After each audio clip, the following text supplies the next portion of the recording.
Քո հրաշքն ամեն օր ուղերձների շարք։ Լսիր Սուրբ Հոգու ձայնը։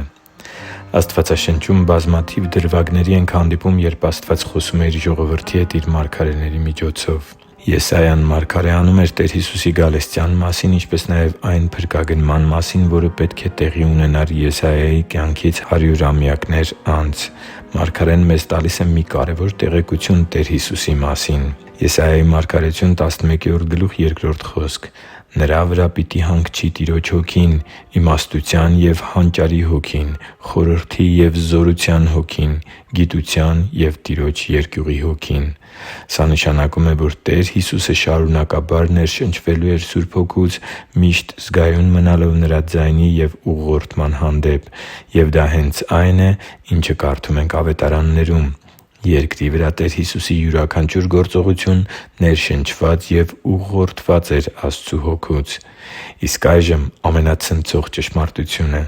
եթե դու ընդունել ես Տեր Հիսուսին որպես քո կյանքի Տեր ու Փրկիչ, եթե հավատացել ես Նրան և որոշում ես կայացրել այլևս չապրելու աշխարհի չափանիշներով, այլ որպես Քրիստոսի աշակերտ, ընդունել ես Նրա ուսուցանած սկզբունքներն ու դավանած արժեհամակարգը, ապա Աստծու Սուրբ Հոգին նաև քո մեջ է բնակվում (տե՛ս Ա Կորնթացիս 3:16 խոսքը)։ Սուրբ Հոգու ձայնը կարող է քո ներսում արձագանքել պարզապես լուսավոր մի մտքի տեսքով։ Երբ Սուրբ Հոգին է խոսում, ապա Նա քաջալերում է քեզ, մխիթարում է, իմաստություն է տալիս խնդիրներիդ լուծման և խոչընդոտների հաղթահարման համար, հանդիմանում է քեզ մեղքի համար և մղում սրբության կյանքի, չի ճնշում, այլ ընկած վիճակից ոտքի է կանգնեցնում, մղում է մյուսների հետ հաշտության և սովորեցնում է ներել, դարձնում է քեզ զիջող և սովորեցնում խոնարհության կյանք ապրել և այլ նմանատիպ ուղղորդումներ, որոնք քեզ տանում են դեպի մարդկանց ու ինքդ քեզ հետ խաղաղության, ինչպես նաև Աստծու հետ հաշտության կյանքի։ Ինձ շատ են հարցնում, թե ի՞նչ է Սուրբ Հոգին խոսում ինձ հետ։ Սուրբ Հոգու ձայնը երբե՛ք չի ճնշում մարդուն։ Այն ցույց է տալիս ազատության և խաղաղության ուղին։ Անգամ Սուրբ Հոգու հանդիմանություններն են իրենց մեջ մխիթարություն և վերականգնում պարունակում։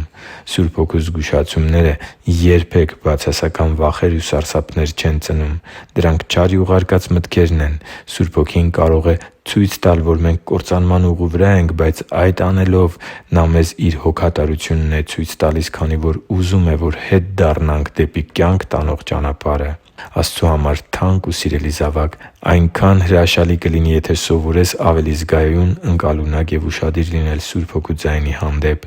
Նա քո մեջ է բնակվում, քեզ շատ մոտ և ուզում է առաջնորդել քեզ դեպի ուրախության և խաղաղության կյանքը, դեպի հաղթանակներ ու հոգևոր հասունություն։ Ինչպես նաև ուզում է, որպեսզի դու շրջանցես չարի լարած բոլոր որոգայթներն ու ճանաչես իրական ճշմարտությունն այս կյանքի